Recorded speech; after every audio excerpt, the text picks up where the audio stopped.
L'objectif de L'objectif de ce webinaire est de vous montrer comment le dispositif de formation pour architectes de système qu'on propose a pour but de vous aider à mettre en œuvre concrètement une démarche d'architecture de système en situation. Donc, je vais essayer de débrouiller pour qu'on tienne jusqu'à 11h30 et puis ensuite on aura 15 minutes pour répondre à vos questions. Voilà, donc très rapidement, il va y avoir 3 séquences. Une très rapide où je vais présenter Sésame. Une deuxième petite séquence, qu'est-ce que c'est qu'un architecte? Et une troisième séquence où on va rentrer plus dans le dispositif de formation par l'action qu'on met en œuvre pour développer des compétences en architecture de système. Donc, Sésame, c'est une société maintenant qui a une dizaine d'années. Voilà, on est complètement spécialisé en architecture, qu'on décline de manière assez différente. C'est-à-dire on travaille à la fois sur l'architecture produit, l'architecture d'entreprise, les transformations qui en résultent quand on veut utiliser des techniques d'architecture pour transformer des organisations. On travaille beaucoup sur l'agilité, comment les techniques d'architecture s'insèrent dans des démarches agiles. Et on a aussi une approche ligne de produit, quand on ne cherche pas simplement à architecturer un seul objet, mais une famille d'objets. Et quelque part, tout ça, c'est des compétences clés qu'on développe. On est présent à la fois à Paris, à Toulouse, en France, en Chine, à Shanghai, et on a une très grosse activité de développement de communauté avec beaucoup d'événements, le plus célèbre étant la conférence Complex System Design and Management qu'on organise en alternance maintenant à Paris et en Chine. Et on a formé à peu près 10 000 personnes dans le monde depuis au cours des 12 dernières années. Donc tout ce qu'on fait s'appuie sur une méthode qui s'appelle Sésame, pour Sésame System Architect Method. Donc c'est une méthode publique. Vous pouvez télécharger notre Pocket Guide sur notre site internet communautaire. Donc vous avez l'adresse sésame.community. C'est une méthodologie d'architecture qui est extrêmement diffusée, puisque, comme je vous le disais, il y a 10 000 personnes qui ont été formées dans le monde là-dessus. On sait qu'elle a été utilisée sur quelques milliers de projets de développement réel, donc c'est une méthode robuste. On va bientôt publier d'ailleurs un livre chez East Édition, qui va mettre tout ça, qui va en fait se construire sur le Pocket Guide et mettre tout ça à disposition de la communauté. Et puis très rapidement, nos clients. Donc cette méthode a été déployée comme je le disais, dans beaucoup d'industries, dans le spatial, dans l'aéronautique, dans la défense, dans l'électronique, dans l'énergie, dans le génie civil, dans l'automobile, ainsi que dans les services. Voilà, donc ça c'était juste pour poser très rapidement le décor. L'architecte de système, qu'est-ce que c'est? Premier élément de réponse, c'est que l'architecture, donc qui est la discipline que développe, que met en œuvre l'architecte, ça se met en œuvre dans des contextes complexes. Donc sur ce diagramme, vous avez très schématiquement en abscisse la complexité d'un système, c'est-à-dire qu'on mesure ici sous forme de complexité d'interfaçage ou de complexité d'intégration. Donc, très schématiquement, à nouveau, c'est le nombre d'interfaces qu'a le système, interne, externe. Et l'effort d'ingénierie, on peut montrer que c'est une fonction de cette complexité d'interfaçage, donc du nombre d'interfaces. C'est une fonction non linéaire, elle est plus ou moins quadratique en la complexité d'interfaçage. Et on peut schématiquement, de nouveau, séparer, identifier deux zones, voilà, dans ce diagramme. Les systèmes de faible complexité, où là, disons, les méthodes classiques d'ingénierie marchent très bien, et les systèmes à plus forte complexité, c'est-à-dire un très grand nombre d'interfaces, où là, on est dans le domaine de l'architecture de système, et on va devoir mettre en œuvre des approches collaboratives, des modèles explicites d'intégration. Donc, c'est quelque part le périmètre, voilà, sur lequel le périmètre de chalandise de l'architecte. Alors, qu'est-ce que c'est que l'architecture? Avant de rentrer de ce que c'est qu'un architecte, l'architecture peut formaliser ça de manière assez simple. C'est une méthode, une démarche, un processus, voilà, qui permet de relier le besoin des parties prenantes à la solution technique. Donc, c'est une démarche qui va permettre de construire un chemin entre un ensemble de besoins et puis une proposition de solution qui passe en général par trois étapes. Voilà, la structuration du besoin, ça revient à préciser, détailler les services que le système doit rendre à son environnement, ses parties prenantes. Euh, la deuxième, une fois qu'on a défini ça, on passe par un niveau fonctionnel, on définit les comportements de la solution, du système qui répond, qui propose ses services. Et puis ensuite, on se pose la question des ressources complètes qui permettent d'implémenter le système et d'obtenir les comportements qu'on attend. Donc, ça correspond à trois couches, voilà, qu'on appelle opérationnel, fonctionnel, organique ou technique, à trois niveaux, trois types d'architecture, voilà, qu'on peut être amené à déployer en maintenant la traçabilité entre tout ça. Et derrière la personne qui met en œuvre ces techniques, on appelle ça donc un architecte, et son rôle, quelque part, est double. Il a d'un côté la responsabilité, quelque part, de l'intégration des composants techniques qui forment le système qu'on cherche à développer. Donc là, ça va se manifester par la réalisation de vues d'architecture, d'un certain nombre de techniques qui permettent de modéliser, de rendre compte de la manière dont le système final va s'intégrer. Et puis derrière chacune des boîtes du système, vous avez des responsables, des personnes, des acteurs. Et donc il y a un deuxième métier de l'architecte qui est de créer la convergence entre les différents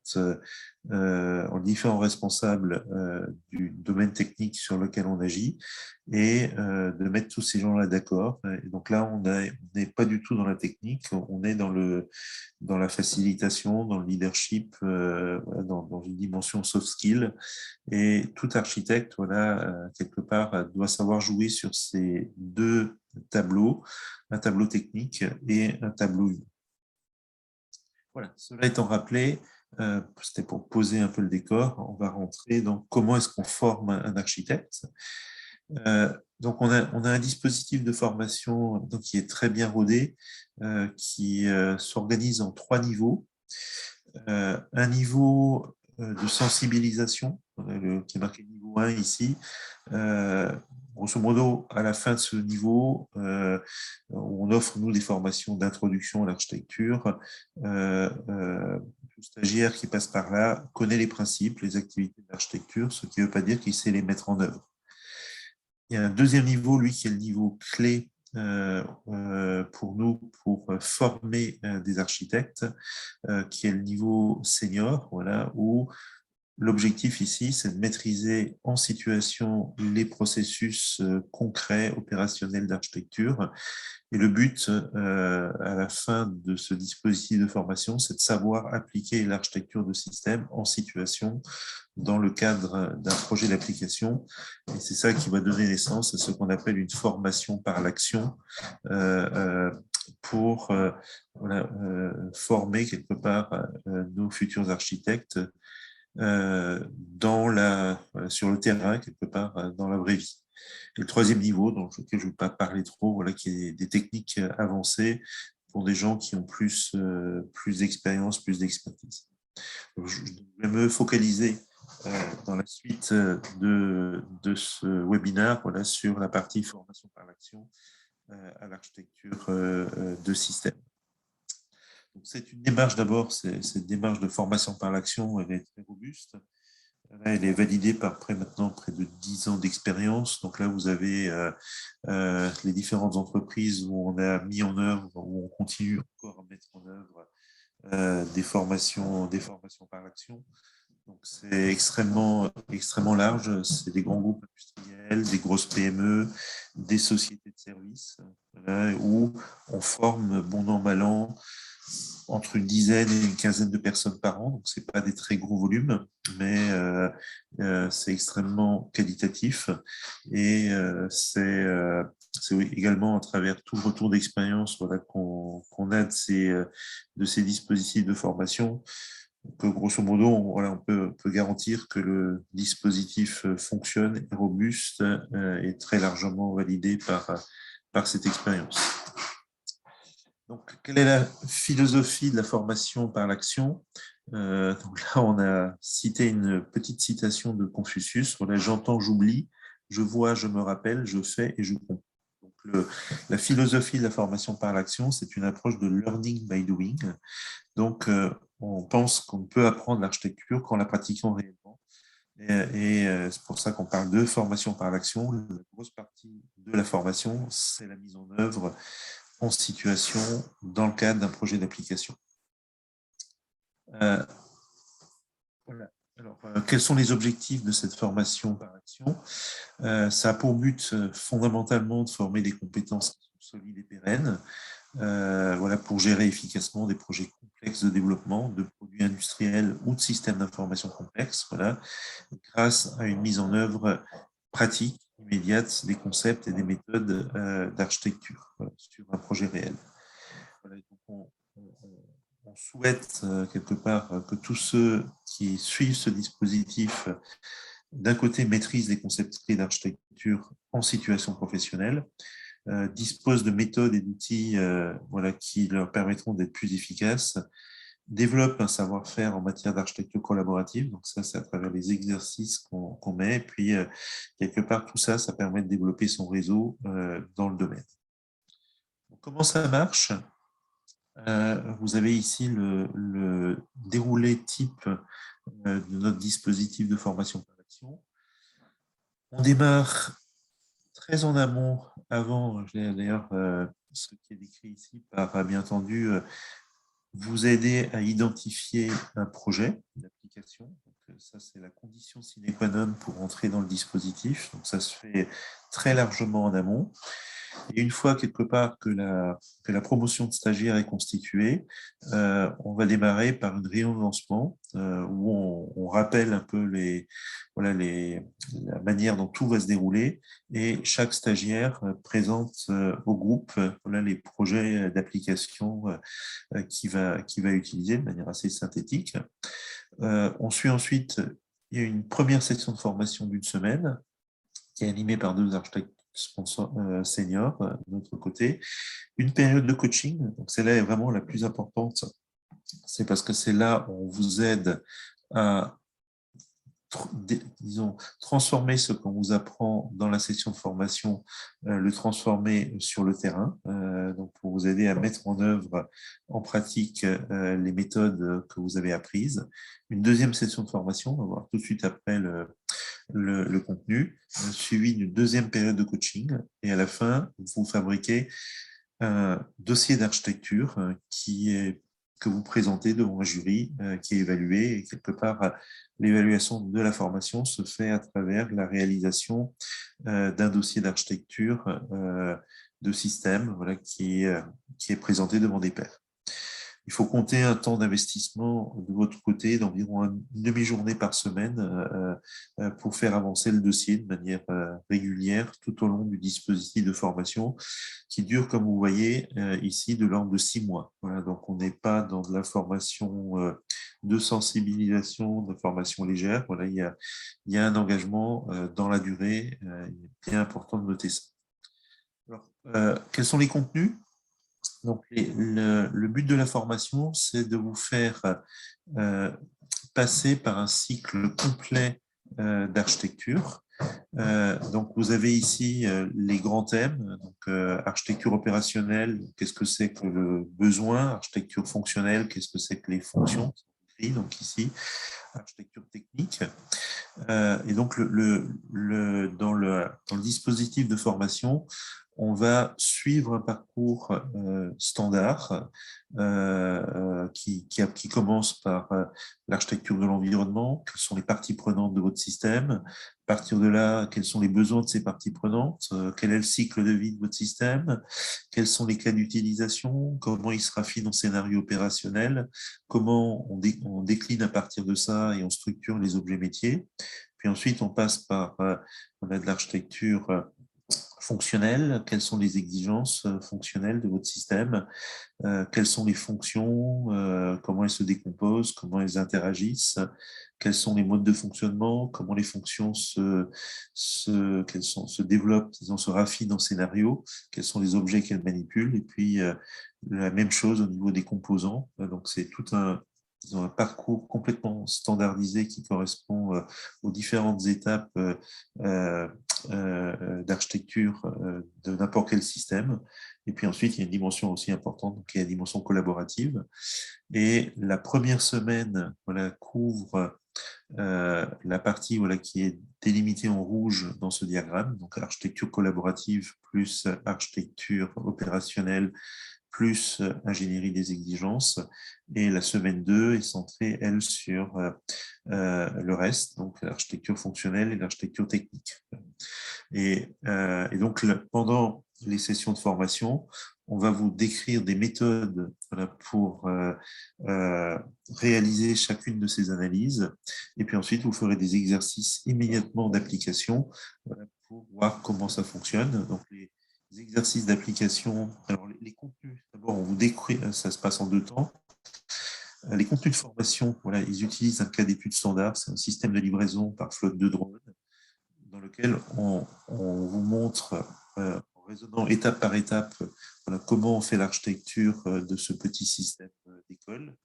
Et puis ensuite, en situation d'exercice, vous allez maintenant, vous, devoir refaire la même chose, mais cette fois-ci sur un système plus ouvert. C'est une tour de contrôle virtuelle voilà, que vous avez à concevoir. Donc, toute la démarche de formation, c'est vous apprenez d'abord sur un premier cas, la flotte de drones, les méthodes. Vous les mettez en œuvre sur un cas d'école, voilà, la tour de contrôle, et puis ensuite, pendant le coaching, vous aurez à déployer ça en situation sur votre cas d'application. Voilà, les exercices collaboratifs sont réalisés en petits groupes. C'est mettre ça en œuvre ici en présentiel ou en distanciel.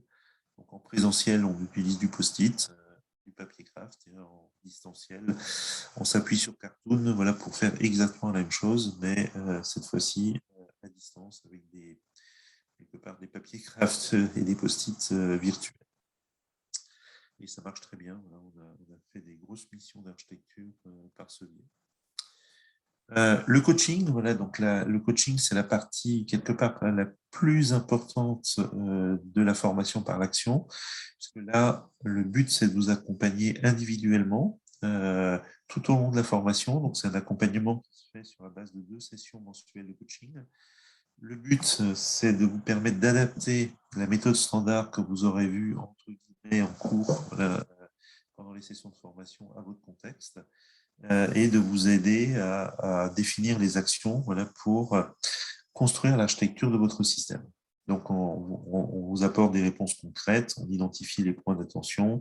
Et tout ça, ça a pour but petit à petit de fabriquer des livrables, voilà, qui se bâtissent sur la base de templates. Quelque part, chaque session est dédiée à la construction d'un morceau de l'architecture de votre système. Donc pour ça, on démarre d'un template vide. Là, vous en avez quelques-uns. Le template de diagramme d'environnement, le template d'architecture de besoin, le template de diagramme de cycle de vie, de diagramme d'interaction fonctionnelle. Et on va voir comment on instancie tout ça en s'appuyant sur les méthodes que vous aurez apprises dans le cadre de votre projet d'application. Tout ça, ça débouche sur un dossier d'architecture de système voilà, qui en fait suit exactement l'agenda des sessions de formation. Quelque part, les sessions de formation, elles ont pour but de vous donner les méthodes et de vous montrer comment mettre tout ça en œuvre pour en fait remplir votre dossier d'architecture de système. Donc en fait, tout est tiré par la fabrication du dossier qui est livrable de la formation. Donc, vous voyez, vous avez un premier chapitre 0 qui est un chapitre descriptif. Là, on présente essentiellement votre projet de développement. Et puis ensuite, 1, 2, 3, 4, on rentre dans des techniques d'architecture. D'abord, l'architecture de l'environnement, donc c'est l'identification des parties prenantes, la description des interfaces externes de votre système, puis ensuite l'architecture opérationnelle, voilà, l'organisation, la hiérarchisation des besoins, l'analyse des phases de vie, la description des cas d'utilisation. S'il y a des problématiques dysfonctionnelles, voilà, on commence l'analyse de sûreté ici avec l'identification des défaillances externes. Puis ensuite, l'architecture fonctionnelle, voilà, où vous décrivez les comportements de votre système, vous organisez les performances, donc là, c'est les exigences fonctionnelles. Également, s'il y a des problématiques de sécurité ou de sûreté, voilà, il y a l'identification de défaillances internes. Et puis ensuite, on décide ce que le système doit être. Voilà, on rentre dans l'architecture technique. Et idem, on va repasser par deux phases d'architecture technique et d'architecture des exigences techniques. Et puis, nouveau, s'il y a des problèmes dysfonctionnels, la définition, ce qu'on appelle l'analyse préliminaire de sûreté, la définition des mécanismes de mitigation des défaillances qu'on aura identifiées préalablement. Voilà. Ce dossier également peut s'adapter en fonction de votre contexte. Voilà, ça donne une structure, un peu un pattern, mais bien entendu, tout ça est adaptable. Voilà, donc je vais terminer ici. Donc, on est dans les temps et donc on est prêt à répondre à vos questions.